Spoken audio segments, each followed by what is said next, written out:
हे ईश्वर, आज तो मुझ गरीब पर कृपा कर दे।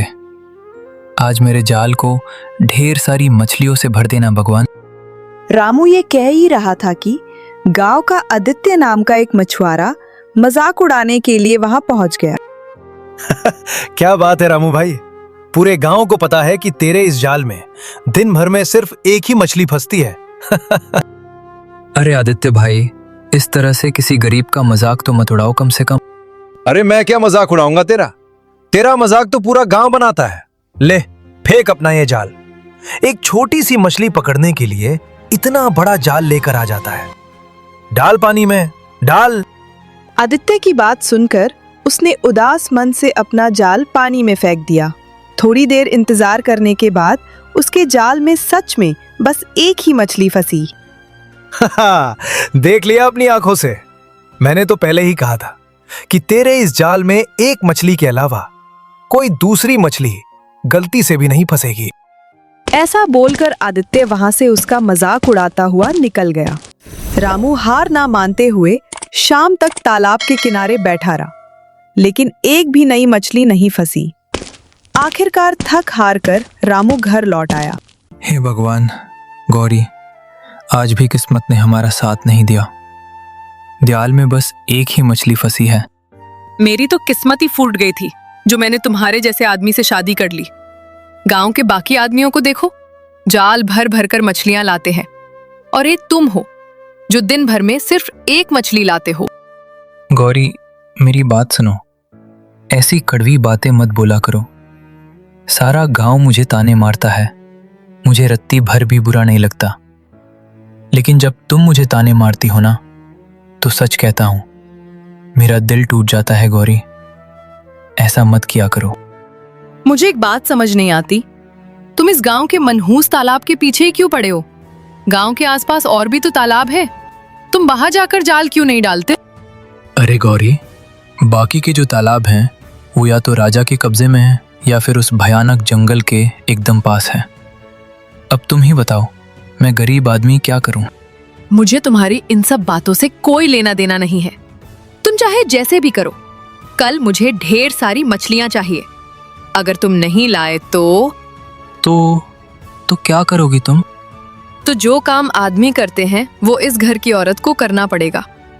लोग कहते हैं ना कि अक्सर आदमी औरतों को छोड़कर चले जाते हैं, लेकिन ये गांव वालों के लिए पहला किस्सा होगा जब एक औरत अपने पति को छोड़कर किसी दूसरे पैसे वाले आदमी का हाथ थाम लेगी।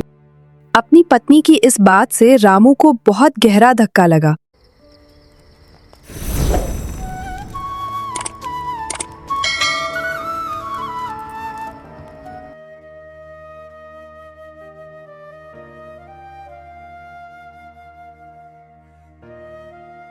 अगले दिन की सुबह रामू बहुत मायूस होकर तालाब की तरफ जा रहा था।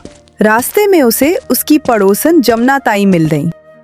अरे रामू बेटा, कल रात तेरे घर से फिर से तेरी और तेरी घरवाली की लड़ाई की तेज आवाजें आ रही थी। सब ठीक तो है ना? क्या बताऊं जमुना ताई, मेरे जाल में फिर से एक ही मछली आई थी। उसे देखकर गौरी का पारा चढ़ गया और वो मुझ पर बुरी तरह बरस पड़ी। अब मैं क्या करूं?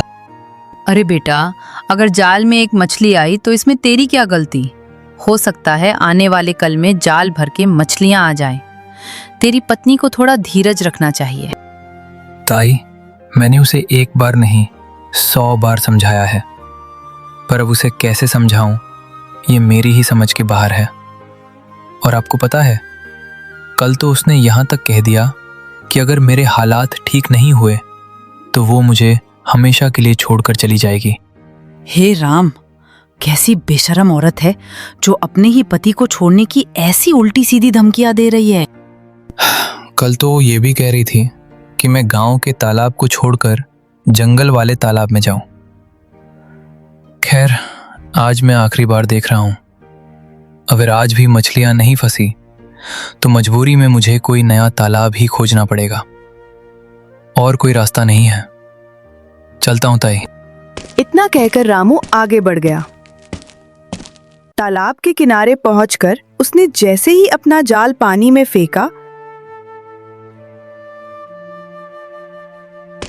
वही आदित्य नाम का मछुआरा फिर से वहां टपक पड़ा। लो भाई, रामू बाबू पधार चुके हैं। आइए आइए रामू जी, पानी की मछलियां तो आप ही का इंतजार कर रही थीं। अरे आदित्य भाई, बस भी करो। मैं दिन भर मेहनत करता हूँ, तुम क्यों मुझे परेशान करते हो? अरे तू समझता क्यों नहीं है मेरी बात? मछलियों को तेरी शक्ल बिल्कुल पसंद नहीं है। जैसे ही तू आता है वो चिढ़ जाती हैं और पानी के एकदम अंदर छुप जाती हैं, बाहर ही नहीं आती। इतना कहकर आदित्य जोर जोर से उसका मजाक उड़ाने लगा। तभी रामू के जाल में एक हलचल हुई और एक मछली फंस गई। ये ले, हो गया ना तेरा आज का काम। अब दूसरी मछली तो भूल कर भी तेरे जाल में नहीं आने वाली। जा रामू जा, आराम से अपने घर जा। इसी को भूल कर खा लेना। जा यहां से।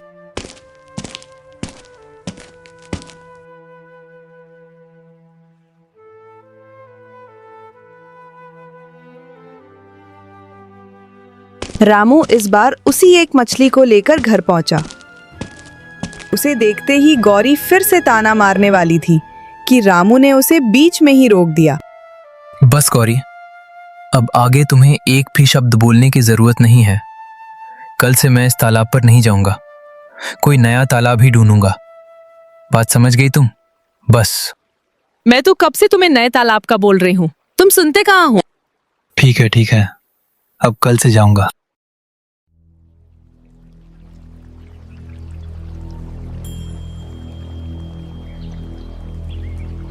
अगली सुबह रामू से गौरी बोली, सुनो, कल तुमने कहा था ना कि तुम कोई नया तालाब खोजने वाले हो?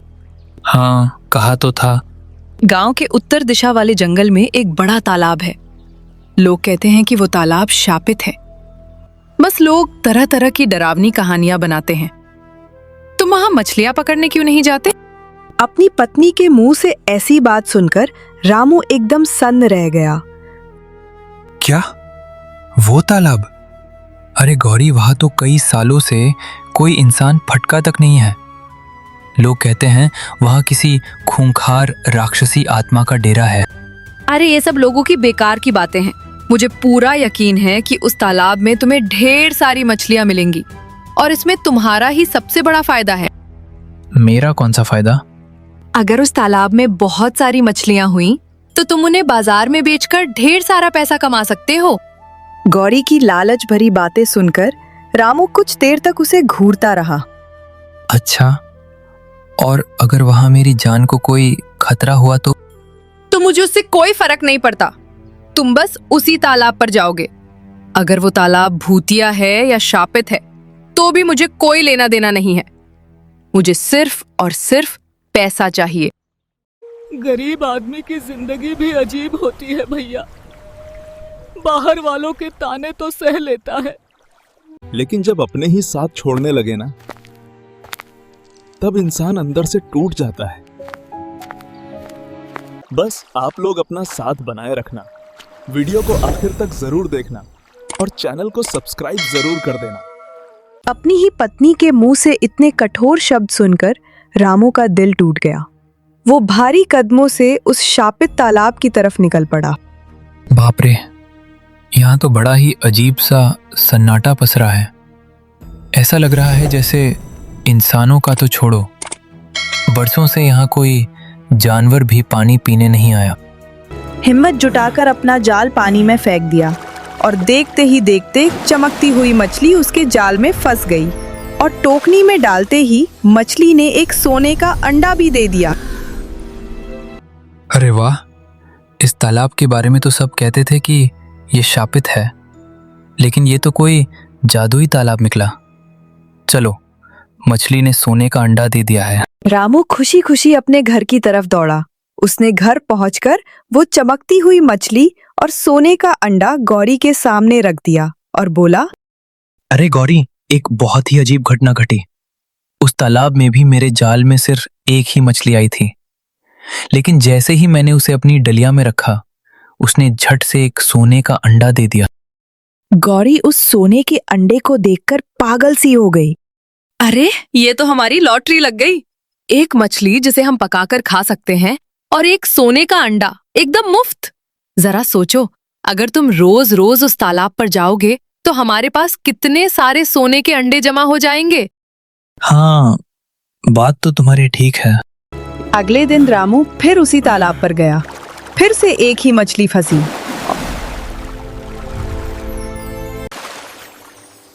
और उसने फिर से एक सोने का अंडा दिया।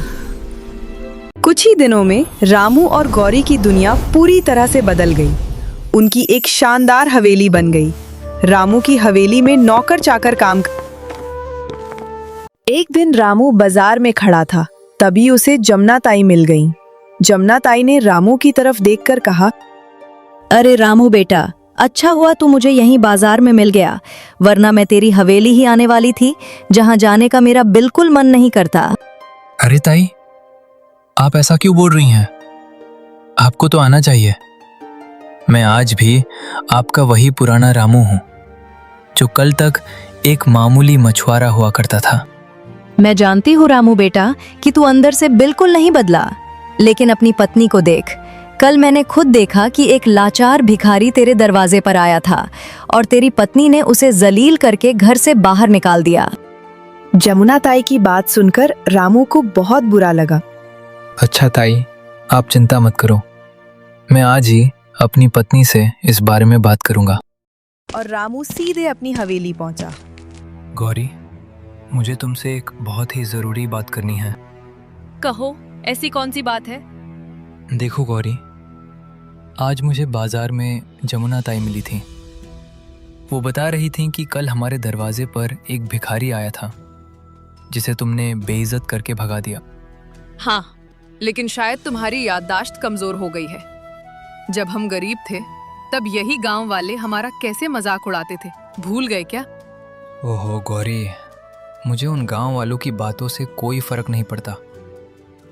अच्छा वो सब छोड़ो, मछलियाँ पकड़ना बंद करके मैं अब कोई बड़ा सा व्यापार शुरू करना चाहता हूँ।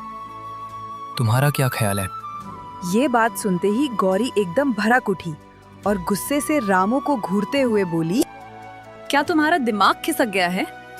मेरा दिमाग अपनी जगह पर है गौरी, बल्कि सच तो ये है कि तुम्हारे दिमाग पर लालच सवार हो गया है। तुम अपनी बकवास बंद करो और कान खोलकर सुन लो। तुम उस तालाब पर जाना कभी नहीं छोड़ोगे। नहीं गौरी, कल से मैं उस तालाब पर बिल्कुल नहीं जाऊंगा। हम एक बढ़िया व्यापार शुरू करके जिंदगी भर आराम से खा सकते हैं। तो फिर मैं रोज मछलियाँ पकड़ने क्यों जाऊं? ठीक है, जैसी तुम्हारी मर्जी, लेकिन तुम्हें मेरी एक आखिरी शर्त माननी पड़ेगी। कैसी शर्त? जरा अपना दिमाग दौड़ाओ। अगर हमें हर दिन एक मछली से एक सोने का अंडा मिलता है, तो क्यों ना हम उस तालाब की सारी मछलियां एक ही बार में निकाल लें? सोचो, हमें सारे सोने के अंडे एक ही दिन में एक साथ मिल जाएंगे। गौरी की ये बात सुनकर रामू के होश उड़ गए। ए गौरी, तुम पागल वागल हो गई हो क्या? वो कोई आम तालाब नहीं है। उस तालाब में कुछ न कुछ रहस्य छुपा हुआ है। कान खोलकर सुन लो। अगर तुमने मेरी ये बात नहीं मानी तो मैं इसी हवेली की छत से कूदकर अपनी जान दे दूंगी। और तुम बहुत अच्छे से जानते हो कि मैं कितनी जिद्दी हूँ। अपनी पत्नी के मुंह से जान देने की बात सुनकर रामू डर गया। अरे तुम जिद्दी नहीं, बल्कि बहुत बड़ी लालची हो गई हो। ठीक है, मैं तुमसे सच्चा प्रेम करता हूँ गौरी, और इसी प्रेम की वजह से मैंने आज तक तुम्हारी हर बात मानी है। तो तुम्हारी ये बात भी मान लेता हूँ, ठीक है?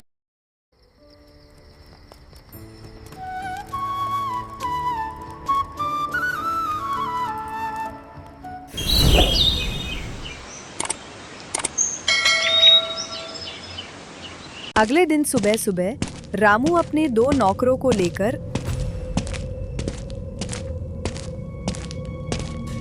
उस जादुई तालाब के किनारे पहुंच गया।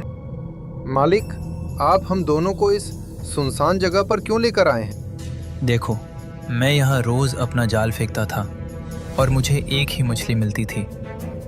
मैं चाहता हूँ कि आज इस तालाब की सारी मछलियाँ मुझे एक साथ मिल जाएं। इसलिए तुम इस तालाब का सारा पानी बाहर निकाल कर फेंक दो। चलो, जल्दी से काम पर लग जाओ। दिन भर तालाब सुखाने के बाद भी रामू को मछली की जगह सिर्फ बदबूदार कीचड़ ही मिली, जिसमें उसे एक रहस्यमयी सुरंग दिखी। रामू ने जैसे ही छुआ, उसमें से भयानक काला धुआं निकलने लगा। जल्दी इस करो, खौफनाक मंजर वो आ से रहा है। डरकर गांव की तरफ। दोनों नौकर गांव छोड़ भागे तेजी से। और रामू जान बचाकर अपनी हवेली लौट आया। क्या हुआ तुम्हें? और जो 2 नौकर तुम्हारे साथ गए थे वो कहाँ रह गए? वो दोनों नौकर तो डर के मारे गांव ही छोड़कर भाग गए। रामू ने कांपते हुए तालाब की वो खौफनाक घटना अपनी पत्नी को विस्तार से बता दी। सारी बात सुनकर गौरी के भी पसीने छूट गए। मुझे तो लगा था कि उस तालाब की सारी मछलियां हमें एक साथ मिल जाएंगी, लेकिन वहां कुछ ऐसा खौफनाक भी हो सकता है, ये तो मैंने सपने में भी नहीं सोचा था। अरे मैं तुम्हें पहले ही समझा रहा था ना गौरी, वो तालाब वो पूरी तरह से सूखा हुआ था अंदर से। न जाने उस तालाब में ऐसा कौन सा जादू था जो हमें हर रोज एक सोने का अंडा देने वाली मछली मिल जाती थी। अगली सुबह जब गौरी अपने बिस्तर से उठी तो उसका पूरा शरीर दर्द से बुरी तरह तड़प रहा था। ए गौरी, तुम्हारा चेहरा तो एकदम बीमारों जैसा पीला पड़ गया है। क्या हो गया तुम्हें अचानक? मेरे पूरे शरीर में भयंकर दर्द हो रहा है रामू, मुझसे उठा नहीं जा रहा। रामू बिना देरी किए गांव के एक वैद्य को बुला लाया। वैद्य ने गौरी की नब्ज टटोली और रामू से कहा, रामू, तुम्हारी पत्नी को तो बड़ी ही विचित्र बीमारी ने जकड़ लिया है। इसे ठीक करने के लिए बहुत ही दुर्लभ जड़ी बूटियों की जरूरत पड़ेगी, और वो जड़ी बूटियां बाजार में बहुत महंगी मिलती हैं। अरे पैसों की आप बिल्कुल चिंता मत कीजिए वैद्य जी, चाहे जो हो जाए, मेरा कितना भी पैसा लग जाए, मैं अपनी पत्नी को ठीक करवा कर ही दम लूंगा। उसी दिन से रामू अपनी पत्नी गौरी के इलाज में जी जान से जुट गया। ये रहे वो सारे जड़ी-बूटियां सिक्के, इतनी ज्यादा महंगी थीं बस मेरी पत्नी को बचा लो। कि धीरे धीरे रामू की सारी जमा पूंजी और सारा धन पानी की तरह बह गया। एक दिन रामू हाथ जोड़कर वैद्य के सामने खड़ा था। हे भगवान, हमारे पास जितना भी धन दौलत था वो सब खत्म हो गया वैद्य जी, अब मैं क्या करूं? देखो रामू, अगर बीच में ही इलाज रुक गया तो ये बीमारी पलट कर फिर से वहीं पहुंच जाएगी। मेरी बात समझ रहे हो ना? तो रामू वहां से चला गया।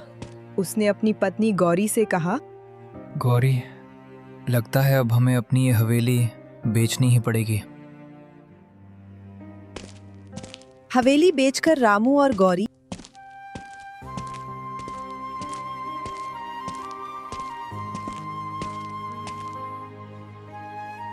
वापस झोपड़ी में आ गए। इलाज से गौरी तो ठीक हो गई, लेकिन अब वे पूरी तरह से कंगाल हो चुके थे। हारकर रामू वापस पुराने तालाब पर मछली पकड़ने पहुंचा गया। अरे रामू भैया, जहां से चले थे घूम फिरकर वापस वहीं आ गए ना। सारी दुनिया घूम ली और लौट के बुद्धू घर को आए। रामू ने उसकी चुपती हुई बातों का कोई जवाब नहीं दिया। उसने शांति से अपना जाल पानी में डाला और किस्मत का खेल देखिए, जाल में फिर से बस एक ही मछली फंसी। रामू चुपचाप उस मछली को लेकर अपनी झोपड़ी में आ गया। गौरी, आज भी बस एक ही मछली मिली है।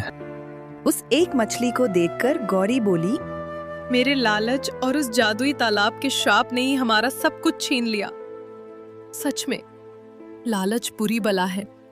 रो मत गौरी, तुम्हें अपनी गलती समझ आ गई, मेरे लिए यही काफी है। चिंता मत करो, मैं हमेशा तुम्हारे साथ हूँ। झोपड़ी के दरवाजे पर एक तेजस्वी साधु, जो कि जिंदा बाबा के रूप में स्वयं कबीर परमेश्वर थे, अलग जगाते हैं। बच्चा, इस फकीर को बहुत जोरों की भूख लगी है। क्या इस कुटिया में कुछ खाने को मिलेगा? बाबा जी प्रणाम। हमारा तो सब कुछ लुट गया, घर में अन्न का एक दाना नहीं है, बस आज तालाब से ये एक मछली ही मिली है। अगर आप आज्ञा दें तो मैं इसे ही पकाकर ले आऊं। अरे रामू, अपने पेट की आग बुझाने के लिए किसी दूसरे जीव की जान लेना कहाँ का न्याय है? तुमने सोने के अंडों के लालच में पूरा तालाब सुखा दिया और अब अपने स्वार्थ के लिए इस बेजुबान को मारोगे।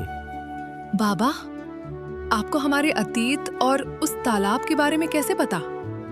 आप कोई साधारण साधु नहीं लगते। मैं तो बस एक फकीर हूं बेटी, लेकिन याद रखो, माया मुई न मन मुआ, मरी मरी गया शरीर, आशा तृष्णा न मुई, यूं कह गए कबीर। लालच इंसान को कभी चैन से जीने नहीं देता। सोने के अंडे वाली मछली भी तुम्हारी भूख नहीं मिटा सकी और अंत में तुम्हें वहीं लाकर खड़ा कर दिया जहां से तुमने शुरुआत की थी। आप सत्य कह रहे हैं बाबा। हमें हमारे लालच की सज़ा मिल गई है। मेरी पत्नी बड़ी मुश्किल से मौत के मुंह से वापस आई है, लेकिन अब हम क्या करें? हमारा तो पेशा ही मछलियाँ पकड़ना है। इसके अलावा हमें कुछ नहीं आता। इस बेजुबान को वापस जल में छोड़ आओ रामू। परमात्मा ने हर जीव को जीने का अधिकार दिया है। मेहनत और ईमानदारी से जो रूखा सूखा मिले उसी में संतोष करो।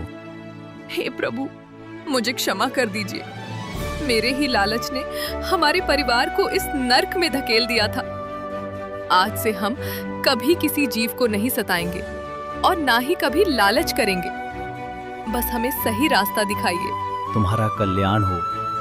आज से पाप की कमाई और जीवों की हत्या छोड़ दो।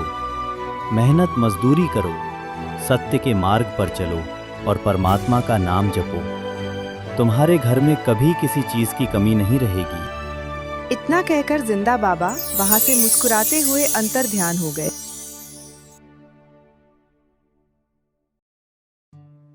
मछली पकड़ना छोड़कर रामू और गौरी ने खेती शुरू कर दी। उनकी कड़ी मेहनत और बाबा के आशीर्वाद से उनकी सब्जियां पूरे इलाके में सबसे बेहतरीन होने लगी।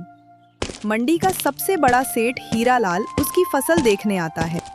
अरे रामू भाई, तुम्हारी इन सब्जियों और बीजों में तो जैसे कोई जादू है। बोलो, क्या दाम लोगे इसका? मैं तुम्हें मुंह मांगा दाम देने को तैयार हूँ। मुझे कोई लालच नहीं, बस मंडी का सही भाव दे दीजिए। तुम्हारी ईमानदारी से खुश होकर मैं तुम्हें दुगना दाम दूंगा और आगे से तुम्हारी सारी फसल मैं ही खरीदूंगा। पैसे लेकर रामू खुशी खुशी घर लौटा। अब उनका काम चल पड़ा था और पूरे बाजार में उनकी ईमानदारी के चर्चे होने लगे। कड़ी मेहनत से रामू का व्यापार शहर तक फैल गया और उन्होंने बिना किसी घमंड के अपनी कमाई से एक नई हवेली खरीद ली। मेहनत से बनी इस हवेली में जो सुकून है, वो जादुई पैसों वाली हवेली में कभी नहीं था। सच कहा गौरी, ईमानदारी और पसीने की कमाई ही असली सुख देती है। आज हम अमीर भी हैं और पाप मुक्त भी। बताइए, हमारी बर्बादी का सबसे बड़ा कारण क्या था? ए, गरीबी, बी, लालच, सी, किस्मत, डी, गुस्सा। अपना जवाब कमेंट में जरूर बताइए। तो देखा आप सभी ने, इंसान सोचता है कि लालच करके या कोई शॉर्टकट अपनाकर वो जल्दी अमीर बन जाएगा, लेकिन याद रखिए, बेईमानी से मिलने वाली सफलता हमेशा विनाश की तरफ ले जाती है। और हाँ भैया, अपने स्वार्थ के लिए किसी भी बेजुबान जीव को नुकसान पहुंचाने का हक हमें बिल्कुल नहीं है। हमने लालच किया तो हमने सब कुछ खो दिया, लेकिन जब हमने ईमानदारी से पसीना बहाया तो भगवान ने हमें पहले से भी ज्यादा दे दिया। और भाइयों बहनों, एक और सबसे भारी और ज़रूरी बात सुन लो। आज इस कलयुग की धरती पर संत रामपाल जी महाराज साक्षात कबीर साहिब जी का अवतार लेकर आए हुए हैं। हाँ, वही कबीर परमेश्वर जिन्होंने आज हमारी नैया पार लगाई और हमें सच्ची राह दिखाई। तो आप सबसे भी हमारी दोनों हाथ जोड़कर यही विनती है कि बिना कोई देरी किए जल्दी से संत रामपाल जी महाराज की शरण में आ जाओ। उनके बताए हुए सच्चे ज्ञान और नाम दीक्षा को अपना लो और अपने इस अनमोल मानुष जन्म का कल्याण करवा लो भैया। समय बीता जा रहा है। बिल्कुल सही कहा सत साहिब।